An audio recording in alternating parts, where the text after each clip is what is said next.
Hi friends, this is Anand. Today we are going to discuss about the FCRA, the Foreign Contribution Regulation Act. Let's see.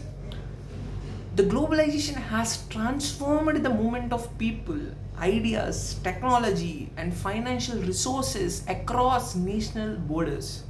The international partnerships today support education, healthcare, environment, conservation, community development. Yes, across the world, yes, we are seeing that. The India has also benefited from such collaborations with the international platforms, with the international NGOs, but that contribute to the country, the socio-economic development of the nation. Yes, along these opportunities, government across the countries have became increasingly conscious of need to ensure that cross-border financial flows remain transparent and accountable. Yes, our country also demanding that the money which flows from different sources from across the nations or across different NGOs or across different platforms, we need to know how that money is really transparent or not. The government need to know, because the government responsibility to is to give the social security, the peace and law and order. So it is the government to know about these things. So foreign influence in the protection of democratic institutions, coming to the regulation of foreign financial flows, has emerged as an accepted feature of modern governance in many democracies.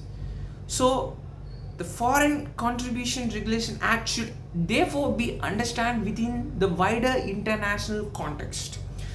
Rather than restricting legitimate charitable activities, the Act provides a legal framework that enables genuine international cooperation or received, utilized, and accounted for in accordance with Indian law. So when you see the FCRA, the main three things is it identifies who may accept foreign contributions and on what conditions it thinks it goes. Second, it specifies how the money must be received and accounted for and reported. Third, it restricts a narrow defined set of foreign funded activities that could affect Indian sovereignty, security, or public order. So, my dear friends, the FCRA does not do is forbid Indians from receiving the foreign donations or shut down law abiding civil society. Tens of thousands of associations remain validly registered and routinely receive foreign funds for health, education, disaster relief, research, humanitarian work. Yeah, the law is best understood the way the United States, the United Kingdoms, the Australia, Canada describe their own equivalent status. A registration and disclosure remain for foreign directed activity, not a permission to exist, remain for civil society, my dear friends.